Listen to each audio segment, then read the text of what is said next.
Today we're going to talk about integrated systems. So basically complete systems where you have all of the components in a system put together. So what is a complete system? Well, we've talked a little bit about microcontrollers in previous lectures, but we have not talked about complete systems. So a microcontroller is sort of the brains of the system, but you need the rest of the system to actually do stuff. So what are other subsystems within the larger system? So you have the command and data handling system, which is basically the microcontroller. You have electric power system, you have the communication system, you have a structure, you have a thermal control system, you have an attitude determination and control system, propulsion system, sensors, and some sort of software to drive the whole thing. And then you have interfaces, which tie all of the different components together. So we're going to talk about all of these things in the lecture today. So these systems are pretty much true for things like satellites, robots have most of these systems, and cars have many of these systems also. So the design work that we're going to do for class actually has most of these components too, which is why we're talking about them. So command and data handling, that is basically your microcontroller with some memory. Then you have some interfaces to other subsystems. So for example, you can collect data with your command and data handling system. You can put instruments in different modes. We're not going to do that in this class, but a lot of sensors and everything will come with different modes that they can run in. And so the command and data handling system can turn on those modes. We can also control whether something is enabled or not. So for example, if you have like lights or something on a system, then you can turn those on and off. That's a really simple example, but it's the idea. Then a command and data handling system usually collects all of the data, processes the data in some way, sort of like maybe does calibration or something on it. If your data storage limited, you could actually compress the data. And so in order to do that, you need sort of a beefy microcontroller to actually do the compression. You can use the command and data handling system for doing attitude determination and control algorithms. We'll talk about attitude and determination and control in a little bit, but you can run all of the software for the ADCS system on the command and data handling system if you want. So many systems have what's called a watchdog timer. So a watchdog timer is basically a system that will allow you to reboot your entire system if something goes wrong. So it's very useful for something like a satellite because you can't actually like log into a satellite if it's not communicating. And so you want something that will reboot it. What happens with a watchdog timer is that it queries the command and data handling system every few seconds or a few minutes or every hour or something and says, are you still alive? And if the command and data handling system says, yes, I'm still alive, then it doesn't do anything. If it gets no reply, it basically just power cycles the entire system, turns it off, turns it back on, just like you would do with your cell phone or your laptop or something. Like if it's not responsive, you just turn it off, turn it back on. That's what a watchdog timer does. Radiation hardening is for satellites. So basically radiation can damage satellites and can cause issues with the command and data handling system. Hard particles can go directly through the satellite and it can mess up the electronics. So if you really want to learn more about that, go on to YouTube and search for SciShow South Atlantic Anomaly. I sort of wrote the script for that, so you can watch that and learn a little bit about radiation hardening in satellites. These are some examples of command and data handling systems. So this is sort of a typical command and data handling system from a satellite. It's a few inches tall by a foot wide by a few inches deep. This other one is for a CubeSat here, and this is only like a few inches, say 4 inches by 4 inches. So it's actually very, very small. This one you can see it is 7.8 inches by roughly 9 inches. So pretty small. You can see that this one down here is really massive. And so that's for a very, very large satellite system. Electric power systems. Electric power systems provide power to all the subsystems and components. They supply different voltages to those different components because on satellites and other systems, different things need different voltages. So 28 volts is a very common satellite voltage. 12 volts is a common voltage for cars, so almost everything in a car runs off of 12 volts. 5 volts is very common in microcontrollers, and most Arduinos run at 5 volts, but the Arduino that is being used this year runs off of 3.3 volts, which is another common voltage for small microcontrollers and components. And you typically have a number of different rails with different voltages because not everything will run on the same voltage. And so, for example, you might have some things at 5 volts and some things at 3.3 volts. And you may actually have some things that run off of the battery rail. So why would you ever need the battery voltage? Because the battery voltage can fluctuate up and down. As it's charged, it goes up. As it discharges, it goes down. The beautiful thing about the battery is that it basically has a lot of current that can come out of it. And so if you're needing a lot of current to, say, cut a wire or do something with high temperatures or whatever, then you may want to just bring current directly from the battery, independent of what the voltage of the battery actually is. The electric power system also stores energy, and typically this is done with batteries, so we'll just leave it at that. And batteries have a certain capacity. They can only discharge a certain amount of energy before they actually start to degrade also. You have to pay attention to how many times you're going to cycle the battery up and down, because it will degrade over time the more times you cycle it up and down. One of the primary purposes of the electric power system is to take in energy. For satellites, solar power is the primary source of energy. And so those solar panels need to point towards the sun at some point, and they take in energy from the sun. This could be not solar. It could be a radioisotope thermoelectric generator, which I will talk about in a little bit. Then the electric power system converts the solar power to battery voltage, and that's done through a peak power tracker, which we'll talk about on another video. And then we convert the battery voltages to the needed voltage. So like 28 volts for satellites, 5 volts for microcontrollers, whatever. And there are a bunch of different places where you lose power in the system. So you don't get like 100% of the sun's energy through your system. You actually lose power because of solar cell efficiencies, because of the peak power tracker for the solar panels, etc., etc. So you lose a lot of energy in the efficiencies in the system. This is an example of a solar panel for a satellite, and you can see that they can be pretty big. Here's another example. There's nothing really for scale, but most likely it's smaller than these other ones, but they're still pretty big. Now let's talk about radioisotope thermoelectric generators, an RTG.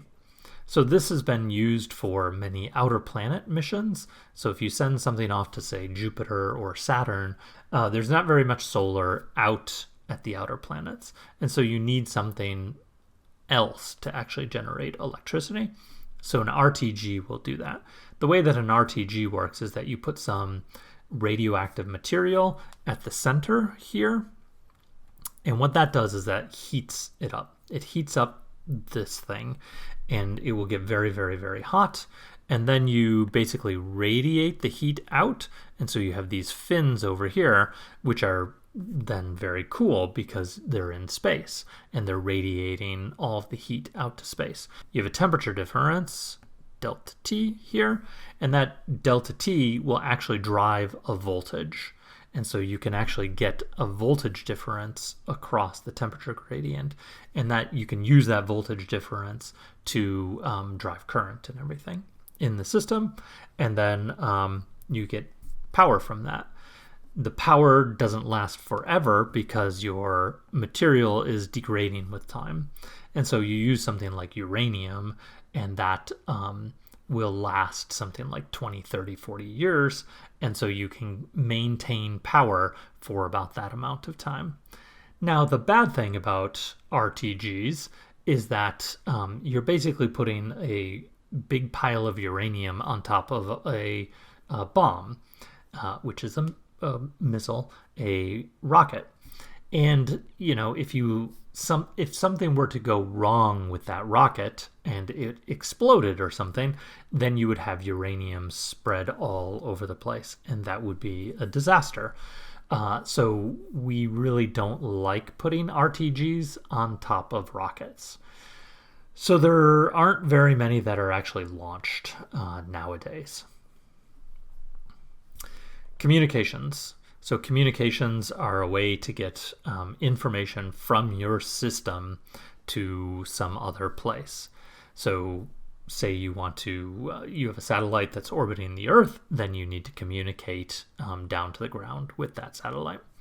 So ground for the satellite, or wherever, if there's a robot or a car, some base station with a robot or a car.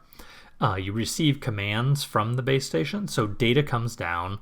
So you get data down, and then you get commands up. And that's the way that satellites work, or vehicles work, or whatever. You get data down, you get commands up. There are different types of frequency bands for communicating with different things. So you have UHF, S-band, X-band, and Ka band. And that basically controls the data rate. So Ka band is really, really high powered, and is a lot of data. You can throw a lot of data through Ka band. UHF is very low power, so you can get away with only like 1 watt, but you can't get very much data through there. So you basically juggle how much energy you have on your satellite or on your deployed system with how much data you want to get down. CubeSats typically beacon data to basically let you know that they're there. Sputnik, the first satellite that was ever launched, was a beacon sat, basically flew around or orbited the Earth saying, hello, I'm here, sort of mocking the Americans, because Sputnik was a USSR satellite. It was the first one ever launched, and they were basically making fun of the United States, saying we are better than you are. And all it needed to do was let people know that it was there. Most satellites don't really beacon. Most satellites just are quiet until we either send a signal out to them to say like, hey, wake up and send the data back, or until they get in sight of a ground observation system, and then they say like, hello, do you want some data? And then you do a handshaking, and then you communicate down. Typically, the ground station is only dedicated for downloading the data. So you go from the satellite to a ground station, to a mission control center, to a science operations center, and then to the public. And so you have a lot of steps to get from the satellite to the public. These are examples of ground stations, or antennas for ground stations. This you can actually see like on top of the Space Research Building or the EECS building. There are a bunch of these antennas. They're called Yagi antennas. Spread across the world, you have a lot of satellite dishes. There are a few up in Anchorage or Fairbanks, Alaska. There are some in California and all over the world. And then you have 3 big satellite dishes. These are called the Deep Space Network, and they're spaced across the globe here, so that if you are way out into space, you can talk to one of these ground stations pretty much anywhere or any time of day. This is another communication system. So this is an Arduino here. You can see it says Arduino right there. And this is what's called an XB. An XB is basically just a radio, and so you plug in this radio into the Arduino, and then you can communicate with another XB that you can hook up to your computer, and then you have a two-way communication device between your Arduino and your computer without any wires. And so XBs have been used for doing like little rocket experiments or putting stuff on balloons or whatever, all sorts of different things. They're usually pretty limited range. Most XBs only go up to, say, a few hundred feet or so, but you can buy XBs that are very, very long range. Structure is a thing that holds it all together. It's sort of obvious. You basically need to put all of these subsystems in some sort of a box, and that box needs to be sort of light and rigid, or it has to be able to deal with all of the loads that you throw against it. So if it's a car, you need to make sure that it has like crumple zones, and if it's a satellite, it needs to be able to vibrate when the rocket is taking it into space, or if it's a robot, then it needs to be bulletproof, so when humans attack it, it can withstand the apocalypse. And then typically these structures move from place to place, and so they need some sort of way to move around. So a launch vehicle for a satellite, legs for a robot, or treads or something like that. The structure is typically grounded, which means that it's connected to the negative terminal of a battery. So the entire structure acts as a ground plane. So if you go out to your car and you look at your battery of your car, you can see that the negative terminal of the battery actually has a wire that goes directly to the structure of your car. So all metal in your car is grounded. So you never want to, say, for example, accidentally touch the positive terminal of your battery to any other piece of metal, because it's like connecting it from the positive to ground. That's really, really bad. Here's an example of a structure for a satellite, and you can see that it is very, very, very massive. You can see that there's some fuel tanks in there. There's some solar panels again, so it can be very, very, very big. Here's another example of a structure for a satellite. You can see that it's radically different than this other structure.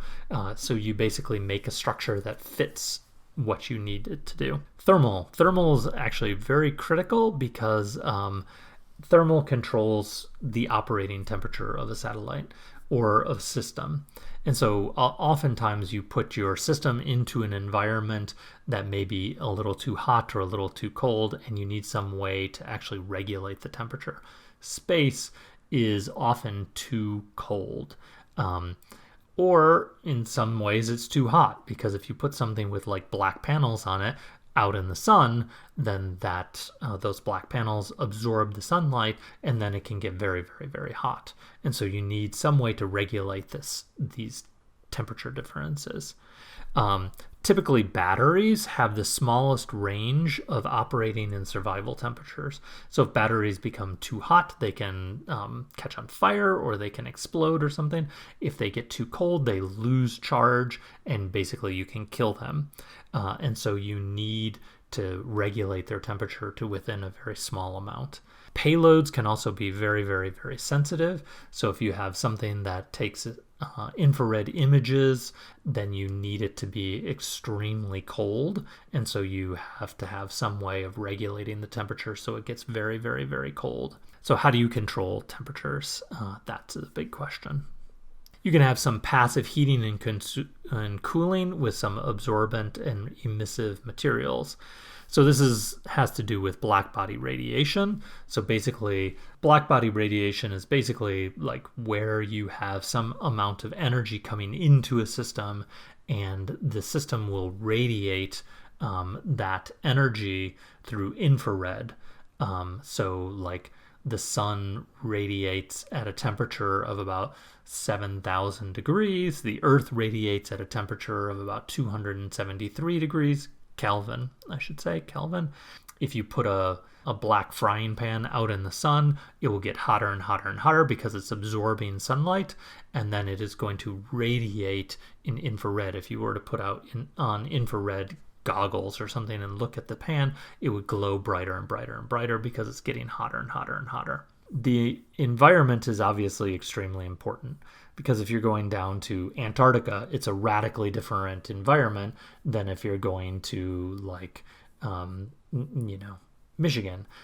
In Michigan, you get super hot temperatures in the summer where it's really moist, and then you get really cold temperatures in the winter where it's once again really moist. But in Antarctica, it's just cold all the time and super, super dry. And so you have to plan for those different environments.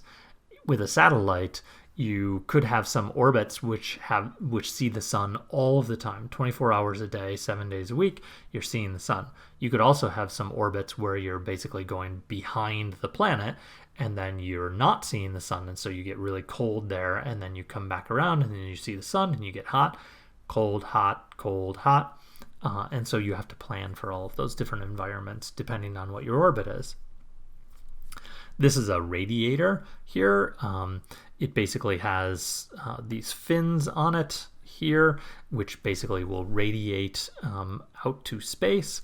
And then you have these things here, which are pipes, which can be filled with like alcohol or something, which basically can take the hot from down here, and then they can bring it up here where the radiators take the energy away from the alcohol and then radiate it to space. So here's an example of an extreme mission, which is the Parker Solar Probe. Parker Solar Probe is getting like within 10 solar radii to the sun, so it's super, super, super hot. Earth is at about 220-ish solar radii from the sun, so Parker Solar Probe is going like 22 times closer to the sun. It's really, really, really hot there, and so they have like this ceramic heat shield to basically keep the satellite from melting. You can see that the heat shield is pointed towards the sun, and then all of the instruments and everything are pointed away from the sun where it may be cooler. The James Webb Telescope also has a very sophisticated thermal design.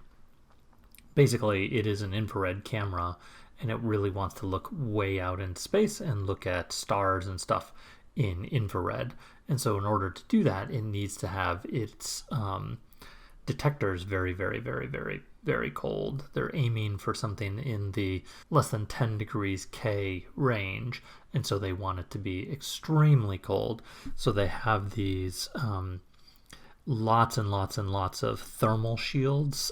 You can see them here, and basically that is going to block the sun on the first layer. Then some of the heat gets through to the second layer, some of that heat gets through to the third layer, fourth layer, fifth layer. By the time it gets to the fifth layer, there's just not very much heat left, and so that will allow it to basically deflect or get rid of the sun temperature. This is like now a $10 billion mission because of this really, really, really complicated heat design or thermal shield. You could see these are people down here. And so the James Webb Telescope is just gigantic, and the heat shield is very, very, very large also. Attitude, determination, and control systems. Attitude is the orientation of an object, so basically what direction it's pointed, and then attitude control is basically trying to control the orientation, so putting it into a different pointing or something, pointing it towards a star, pointing it towards the planet, pointing it towards whatever. There are lots of different coordinate systems for objects in space. So there's Earth-centered, Earth-fixed, local vertical, local horizontal, geocentric, solar ecliptic, and Earth-centered inertial. Those are just a few of them. Objects can be stabilized in pointing, so basically they can be pointed sort of straight towards the Earth, and as they go around the Earth, they're pointed in the same direction towards the Earth, for example, or they can stay in the same coordinate system with respect to sort of like the sun or something like that, and they can go around like that. Instead of tilting always towards the Earth, they can just stay pointed in a fixed coordinate system. That might be true for like if you want to take a picture of a star, then you don't want to keep changing your orientation. You want to stay fixed like that, for example. Determination, so that's basically figuring out what direction something is pointed, and magnetometers can be one of the things that you use to determine an orientation of an object. So it acts as like a compass. Sun sensors can be an orientation measurement, and so it will tell you what direction the sun is pointed in. You can use coarse sun sensors, which are basically like a photodiode, which if it's pointed in the general direction of the sun, then it tells you that it's in that direction. Or you can use like a pinhole camera, which will tell you much more precisely what direction the sun is in. A horizon sensor basically tell you where the horizon is. So here's a picture of a horizon sensor down here, or the horizon, I should say. And usually this is an infrared camera because the Earth is typically at like 273 degrees or Kelvin, while space itself is at about 4 Kelvin. And so there's a very sharp gradient right at the horizon. So you use an infrared camera. A star tracker is basically you take a picture of a bunch of stars and then you look in a catalog and try to figure out what direction you're pointed based on what stars you see. And then a gyroscope basically is just measuring the rate of rotation of something. And so it's not really telling you the actual orientation, it's telling you the rate of change of your orientation. Control. So attitude control is typically done with a number of different things. 3 are the most common. Thrusters. So you can basically have like cold gas or something, which is basically poofing out, and that changes your orientation. So that's shown here on the space shuttle. So you poof out some gas and then it changes the orientation. Wheels. So if you have like a bicycle wheel or something like that, if you start spinning that wheel, then the satellite or the object will start spinning in the opposite orientation because of conservation of angular momentum. And then torque rods. Torque rods are interesting. Basically, if you have 2 magnets and you hold 2 magnets up to each other, they want to orient themselves in the same direction. So if you take an electromagnet and you basically run electricity through a wire, you generate a magnet, and then that has a moment, a magnetic moment also, and that will want to align with Earth's magnetic field.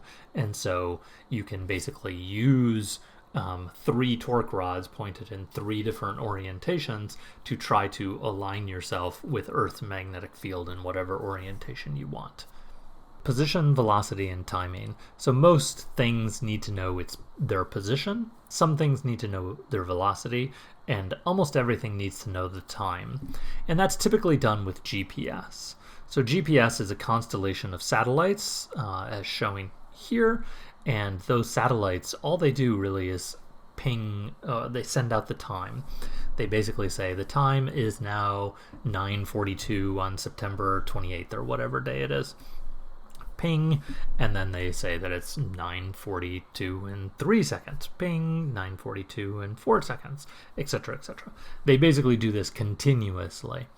And you pick up those signals and then you compare the relative times from the satellites, and you know where the satellites are, and you can basically figure out your distance from those satellites based on where the satellites are and the time that the satellite is saying that it's at. And so you get time for free because that's what the measurement actually is, and then you get the position because you can take 3 or 4 satellites.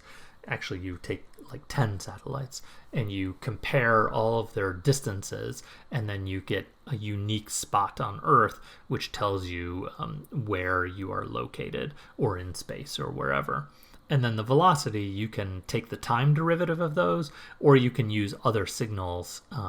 So for example, the Doppler shift of the GPS signals to tell you the velocity of the satellite or of you as you're moving in your car or whatever. Propulsion is critical for satellites and cars and stuff like that. For satellites, propulsion is typically done with cold gas thrusters or hydrazine or some sort of fuel. And you use that for station keeping. So if you want to stay in the same orbit all of the time, then you might need to boost your orbit. The International Space Station is at about 400 kilometers altitude, and it's falling sort of continuously because of drag, and so that they use propulsion to raise it up about once a month or so. Other satellites, like geosynchronous satellites, basically are pulled off of their position because of forces like the moon's gravity and the sun's gravity and gravity of like the Marianas Trench and stuff like that, and that pulls the satellites slightly into different locations, and so they use propulsion to move the satellites back to their positions. They use cold gas thrusters or reaction engines, which is basically you combine two compounds and you get pressure, and then you spit that out, and then you make propulsion from that. You can use things like solar sails, and you can use drag to actually act as propulsion also. Payloads are basically like the sensors that you're going to use in your systems. Some sensors are remote sensing sensors, so basically like cameras, spectrometers, which basically will measure like the frequency or the power in different frequencies and stuff like that. You can measure magnetic fields and electric fields. You can do all sorts of stuff with these payloads. There are in situ sensors or payloads, which measure things like mass spectrometers. So they measure like the densities of different things in the atmosphere, like oxygen and nitrogen and carbon dioxide and stuff like that. They do things like electrostatic analyzers and Langmuir probes, which all measure different things like the plasma in the atmosphere and stuff. Interfaces. So interfaces are basically what goes between different subsystems. So this is really where the complicated bits really start, and it is where it is quite difficult to be an engineer, because you have to basically talk from the electric system to like the sensor system or the attitude determination and control system, and so you need to create what are called like interface design documents, which basically relay how one subsystem is going to talk to another system in terms of power and data and other things. So with power, you need different voltages, and with data lines, you may have different type of connectors and stuff like that. And so you need one of these system functional diagrams, which basically tell you how things are going to be combined. So this is an example of a system block diagram. So you have something like the C&DH system, command and data handling system, which is talking to different sensors, it's talking to the communication systems, it's talking to the power system. And so it basically shows how each of these systems are talking to each other. It's not super complete, but it's just sort of a reference of like an example. Here's a more complicated reference. This shows some attitude determination stuff. So you can see a horizontal sensor system that is talking to the attitude control and maneuvering electronics. The inertial guidance system is basically controlling the attitude also. And there's a time system. And so you can see that it's really complicated, but it basically is describing how all of these things are connected and how different things are talking to each other. Software is critically important, since the satellite or the robot or the car really won't do anything without it anymore. You define the software interfaces between different components and microcontrollers. You may have microcontrollers actually in all of your subsystems. Just like in a car, you have like you have a microcontroller for your brake system, you have a microcontroller for your radio, you have a microcontroller for your air conditioning and everything. You have microcontrollers everywhere, and they have to talk to each other. And so you have these interfaces that talk to each other. And so just like with your open log, you have some sort of a way of communicating to those subsystems, the microcontrollers and other subsystems. And so you can use different protocols like SPI and UART and stuff like that, and you don't really care about that type of stuff right now. But you have things called drivers, which basically tell you how to control different subsystems. So on a computer, you have like a keyboard, and a keyboard has a driver for it. So when you hit a button, that keyboard is sending out some signals, and the computer is interpreting those signals based on those drivers. So that's basically how subsystems communicate with the command and data handling system, through drivers. Okay, so testing of software is obviously critical. Testing of all subsystems is really critical. Testing of software is also critical. You want to run your satellite or robot or car just like you would normally run it. A lot of times what happens is that you sort of, a bunch of teams or whatever finish the hardware of something and think that that's the most important bit. And they may finish that at the 11th hour and then give it to the software people and say like, okay, software people, do your thing. Well, the software is really important also, and it needs just as much testing as any of the other hardware systems.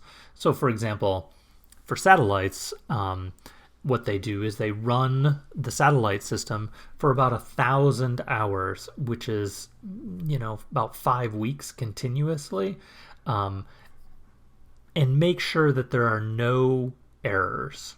So it should run for 1,000 hours without any errors at all. And that basically shows that it's going to work really well, because you don't want to throw a satellite up into space and then have it misbehave after like a week, because like some timer overflowed or something like that.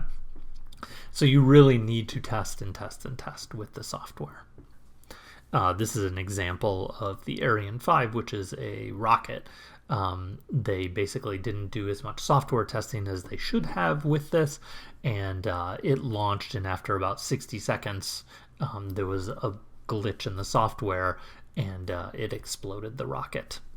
If you want more information, we teach a class called Space 310, which is Intro to Satellite Mission Design, which goes into gory details. Basically, the entire semester is on all of these subsystems and designing satellite missions. So if you're interested, come take 310. Thank you.